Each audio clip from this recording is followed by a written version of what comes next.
இவங்க 2 பேரையும் போட்டிருக்கு. சிம்ரின்னு ஒருத்தன், அவன் யாரு? பிரபுவின் மகனா.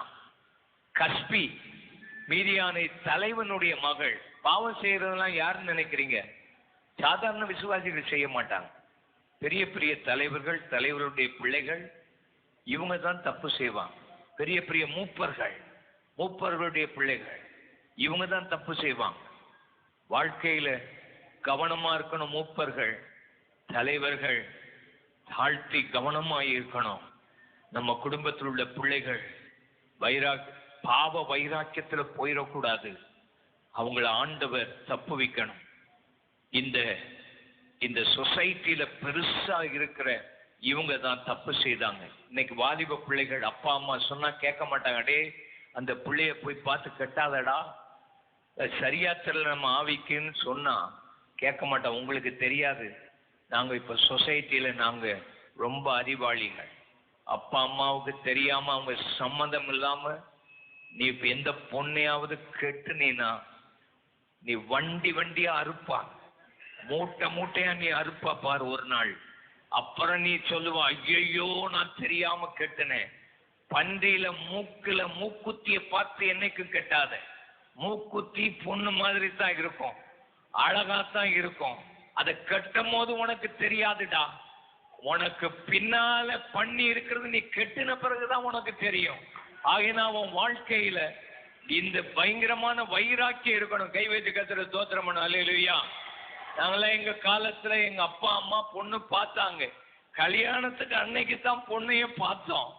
அப்பம் பார்க்க கூட பயமாத்தான் இருந்துச்சு. இப்ப உள்ளவனுக்கோ கல்யாணத்துக்கு முன்னாலேயே சுத்திட்டு அலைகிறான்.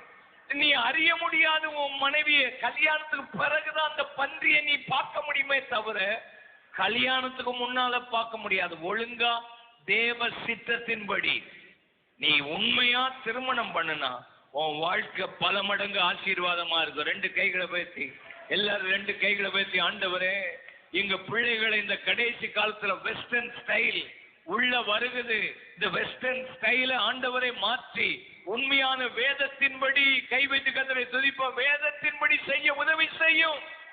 இந்த காலத்து பையன்கிட்ட சொன்னீங்கன்னா யாக்கோபு எப்படி கட்டினா அப்படின்னு கேட்பான்.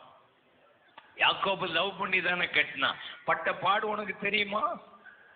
அவன் கல்யாணம் கட்டி முதல் நாள் அவன் எவ்வளவு ஏமாந்தான்னு உனக்கு தெரியுமா? அதை பேச மாட்டான். அதை பேசணும். உன் வாழ்க்கையில நீ ஜாக்கிரதையா இரு. ஆனா உன் பெற்றோரை அவமதிச்சினா உன் வாழ்க்கையில நீ அறுப்பா. உன்னை 9 மாசம் சுமந்து பத்து உன்னை படிக்க வச்சு வேலைக்கு அனுப்புனா அங்க ஒருத்தி உட்கார்ந்துகிட்டு இருக்கிறா. அவ பார்த்த உடனே உனக்கு ஒரு மாதிரி வந்துருது மயக்கம். உனக்கு உடம்பு மெலியுது. ஒருத்தன் ஓடி வந்தான், என் காலை பிடிச்சான். என்னடா காலை பிடிக்கிறான்னு கேட்டேன். நான் ஒரு பிள்ளைய கட்டணும் பார்த்து. நீங்க தான் அதுக்கு உதவி செய்ய முடியும். உங்க ஒருவரால தான் முடியும். எப்படிடா அந்த பொண்ணை பார்த்தா? இன்டர்நெட்ல பார்த்தேன். அட பாவி, இன்டர்நெட்ல பார்த்தா என்னால முடியாதுப்பா. நீ ஆண்டவர் உனக்கு சொன்னார்னு சொல்லு, நான் வேணா அந்த வீட்டுக்கு போறேன். இல்ல, இன்டர்நெட்ல பார்த்தேன். என்னைய விடவே இல்லாம கடைசியில அந்த பொண்ணுக்கு போன் பண்ணேன். இப்படி ஒருத்தன் வந்து என் காலை பிடிச்சி விட மாட்டேங்க.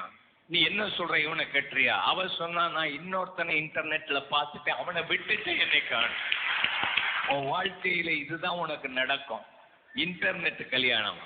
உன் வாழ்க்கையில ஆண்டவரை நோக்கி பாரு. எல்லாம் 2 கைகளை பேசி நம்ம பிள்ளைகளுக்கு ஆண்டவர் சரியான காலத்துல ஏற்ற காலத்துல ஏற்ற காரியங்களை வாய்க்க பண்ண இந்த கடைசி காலத்துல ஆண்டவர் எங்களுக்கு வைராக்கியத்தை தாங்க.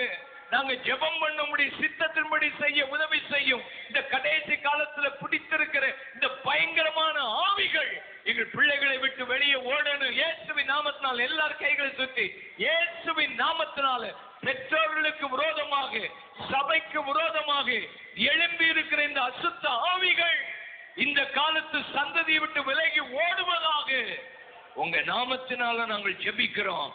எல்லாரும் ஆமென் என்று சொல்லுவோமா? ஆமென். 3வது